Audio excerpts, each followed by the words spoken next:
Rapaziada, Vasco bate o Cruzeiro no Campeonato Brasileiro por 2-0, gol de Ryan e PH, então bora falar dessa partida aí. Uma vitória importante, já são 7 partidas sem saber o que é derrota, segunda vitória seguida no Campeonato Brasileiro, então bora falar um pouco sobre isso, né? A equipe do Vasco veio escalada hoje contra o Cruzeiro com a seguinte escalação, né? Léo Jardim no gol, Paulo Henrique do lado direito e Puma improvisado de lateral esquerdo ainda na ausência de Lucas Piton, o lateral vem ganhando a posição invertido, né? Dupla de zaga, Carlos Cuesta, Robert Hernan. A dupla de volantes, Cauã Barros e Hugo Moura. No ataque, o Ryan, que volta à titularidade após ter ficado fora da partida contra o Bahia por causa de suspensão. Felipe Coutinho de meia, Nuno de um lado e Verratti centralizado. Essa era a equipe do Vasco. Em relação à equipe que jogou contra o Bahia, só o Ryan mesmo, que era o que entrou no lugar do Andrés Gomes. O Vasco começa bem ali e não demora muito para fazer 1-0, né? Uma boa jogada pelo lado ali esquerdo, o Puma inverte pro PH. PH domina, já tirando do marcador. E vai lá e faz o gol, né? Na verdade, o PH vai lá e vai fazer o cruzamento pro Ryan fazer o gol de cabeça, né? O PH domina, como eu disse, tira do marcador e cruza com a perna canhota, que não é o forte, mas a bola chega no Ryan, que tá ali livre de marcação para aparecer de cabeça e fazer o seu 12º gol na temporada e o seu 14º com a camisa do Vasco para fechar ali, né? 1-0 pro Vasco nesses 8 minutos. Depois, o que acontece? O Cruzeiro até ele consegue chegar mais que o Vasco na partida. Começa a ter mais finalizações, né? Se não me engano, terminou 6 finalizações pro Cruzeiro contra 3 pro Vasco. Porque o Vasco teve essa do Ryan, teve mais uma outra aqui, outra ali. Mas o Cruzeiro chegou mais. Teve uma que o Léo Jardim bobeou ali no escanteio fechado, uma outra finalização aqui e tudo mais. Porque o Cruzeiro conseguiu chegar mais vezes. Porque o Cruzeiro estava conseguindo, principalmente, criar com o Matheus Pereira, que fez uma boa partida, na minha opinião. Apesar do Cruzeiro não ter conseguido acionar tanto o Caio Jorge, que no primeiro tempo passou batido na minha visão. Mas o Vasco conseguia segurar bem o Cruzeiro, né? Que, como eu disse, dessas 6 finalizações, nenhuma ali foi de muito perigo, né? Pro Léo Jardim. Só uma dessa foi um escanteio fechado do Matheus Pereira, que o Léo Jardim acabou se complicando. Fora isso, a dupla de zaga, pra mim, do Vasco bem segura, né? Carlos Cuesta e Robert Hernan fizeram uma excelente partida, né? Principalmente Robert Hernan auxiliando até nos lançamentos, né? Tem um lançamento no segundo tempo que ele faz pro Andrés Gomes, que é sacanagem. E o Vasco conseguiu se postar muito bem contra o Cruzeiro, né? Vasco jogando dentro de casa. Pô, se postando contra o Cruzeiro, que é o segundo colocado agora no Campeonato Brasileiro, né? Que vem jogando muito bem, tá brigando por título. E o Vasco tendo uma boa postura dentro de campo para poder sair com o resultado de 1-0 ali dentro de casa, né? Mesmo chegando menos, conseguindo aproveitar as oportunidades que tem, né? Já para o segundo tempo, o Vasco não vem com alteração e cai um pouco de rendimento. O Cruzeiro bota o Arroyo e isso já dá um pouco mais de dinâmica para a equipe. Começa a chegar mais. O Cruzeiro tem uma boa finalização ali. O Léo Jardim já tem que fazer uma defesa. Se não me engano, é um chute do Marquinhos, que depois entra. O Léo Jardim já tem que fazer a defesa. O Cruzeiro conseguiu se exercitar mais com o segundo tempo, com as alterações que fez. Conseguiu ter mais dinâmica, conseguiu ir mais pra cima. E nesse momento, eu já falei, pô, o Vasco não tá tão bem. O Vasco não volta tão bem diretamente pro segundo tempo, né? Mas consegue aproveitar um vacilo do Cruzeiro para conseguir sair na frente. O Vasco tem um tipo de jogada que é basicamente fazer inversão de jogo. Novamente, acontece uma inversão de jogo do lado esquerdo para o lado direito, como saiu no primeiro gol, né, com a inversão do Puma pro PH, que o PH depois mandou para a área. Agora tem uma outra inversão, agora não vou me recordar quem fez o passe, mas tenta procurar o PH na velocidade.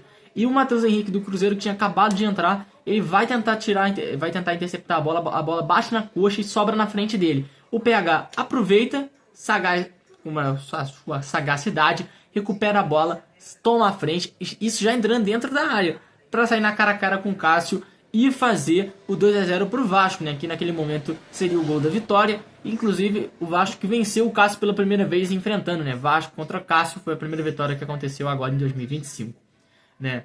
E com isso, a equipe do Vasco faz esse gol e se sente mais segura. Logo depois, o Vasco faz algumas alterações também. Entra o Andrés Gomes, entra o David também no lugar do Verratti. O Andrés Gomes entra no lugar do Nuno, né? Alterações ali bem cotidianas do Vasco.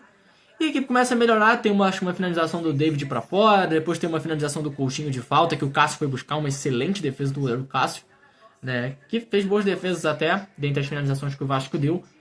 E o Vasco começou ali a criar logo depois do gol, até os 70, 75 minutos. Depois o Cruzeiro voltou a criar oportunidades, nada de muito grandioso, mas o Vasco conseguiu se postar muito bem defensivamente, principalmente do lado direito, né? O Ryan contribuindo muito defensivamente, quando ainda estava jogando mais pela beirada, né? Depois que o Verratti saiu, ele acabou caindo mais centralizado, mas o Ryan ajudando muito pelo lado direito. PH fazendo uma partida defensivamente e ofensivamente muito boa. A dupla de zaga se entregando bastante, né? Só um lance ali que o Carlos Cuesta deu uma viajada. O PH quase fez um gol contra, né? Pra você ter uma noção, logo depois que ele fez o gol, só uns 10 minutos depois, assim, quando o Cruzeiro conseguiu chegar ao ataque, né? O Caio Jorge cruza uma bola na área, o PH sem bola, quase faz o gol contra. Só que o Léo Jardim tá lá pra defender, né? O Léo Jardim também fez pra mim uma partida ali bem ok, bem nota 7, 8 ali. Conseguiu fazer as defesas quando foi acionado. Mas o Vasco toma ali umas finalizações do Cruzeiro, algumas finalizações mais pra fora. O Christian tem uma boa oportunidade que passa ali rente à trave. O Matheus Pereira tenta algumas finalizações de longe. É o Cruzeiro, basicamente, esse final de jogo, o Cruzeiro tentando penetrar a defesa do Vasco. E mais pro final do jogo, o Ryan teve uma boa oportunidade que o Cássio defendeu, né? E assim terminou a partida, 2-0. O que a gente tem para ressaltar dessa partida, né? É o Vasco que soube jogar contra o Cruzeiro, né? Se postou muito bem defensivamente. Gostei da dupla de hoje, Robert Renan e Carlos Cuesta. Acho que não tem muito o que mexer. É essa dupla aí. O Carlos Cuesta sendo um cara mais de pegação na marcação. E o Robert Renan sendo um cara que pode sair com qualidade. Como eu disse, uma boa laça que ele deu pro Andrés Gomes, que acabou desperdiçando a jogada depois. Não virou nenhum ataque promissor. Mas é uma equipe do Vasco que aposta nessas inversões, aposta nessa qualidade de inversão. O Puma principalmente fazendo essas inversões pro PH. Normalmente do lado esquerdo pro lado direito, né? Como o Robert Renan jogando pelo lado esquerdo da zaga, procurando Andrés Gomes na ponta direita. Então o Vasco vem trabalhando nessas inversões para pegar o Cruzeiro desarrumado. Aproveitou a falha do Matheus Henrique no segundo gol, aproveitou o mérito do PH num bom domínio que tirou a marcação ali, que foi crucial para fazer o primeiro gol. E o Vasco aproveitando isso para poder bater o Cruzeiro. Já projetando a próxima partida do Vasco, né, que agora vai terminar essa sequência complicada contra o Palmeiras. O jogo é na quarta-feira, às 7 horas da noite. E para esse jogo a gente já tem um desfalque confirmado, que é o volante Barros, né, que quando esteve em campo, o Vasco não perdeu com o atleta em campo. Se não me engano, são 7 ou 8 partidas e nenhuma derrota, né? Na verdade, acho que ele faz parte dessas 7 partidas aí que o Vasco tem com invencibilidade. E com isso, né, o Vasco vai ter esse duelo aí contra o Palmeiras no meio de semana, que vai terminar essa sequência de Flamengo, Bahia e Cruzeiro, né? Que pra mim o Vasco me surpreendeu, né? Porque o Vasco consegue um empate contra o Flamengo, consegue uma vitória contra o Bahia e uma vitória contra o Cruzeiro, né? E agora vai pegar o Palmeiras lá no Allianz Parque, sem o volante Barros, que tomou o terceiro amarelo. A princípio o resto do time é o mesmo. Aí vamos ver se o Thiago Mendes vai voltar, né? Ele já tá treinando com o grupo, pode ser que seja um reforço para a partida contra o Palmeiras. Vamos ver, que aí ele já pode até mesmo assumir a posição do volante Barros, que vem tendo uma grande atuação pelo Vasco. Provavelmente Tietchan e Piton serão desfalques já para essa partida. Acho que não vai ter tempo para eles se recuperarem, mas é um duelo muito difícil. Mas o Vasco vem num cenário positivo, conseguiu vitórias importantes contra equipes ali que estão brigando pelo menos nos 16, né? Vitória contra o Cruzeiro, vitória contra o Bahia, um empate contra o líder Flamengo. Então, são bons resultados ali na perspectiva, né? 2 vitórias seguidas, vamos ver se vem a terceira. Acho difícil, mas é muito importante o duelo contra o Palmeiras. E é isso, se você quiser ver um texto sobre o jogo, você pode entrar aqui no canal. Se você quiser ver aí até coisas sobre o Palmeiras, fiz um vídeo hoje sobre o Palmeiras, falando do Bruno Fux aí. E outros conteúdos também, você pode entrar aqui no canal e acompanhar. É isso, valeu!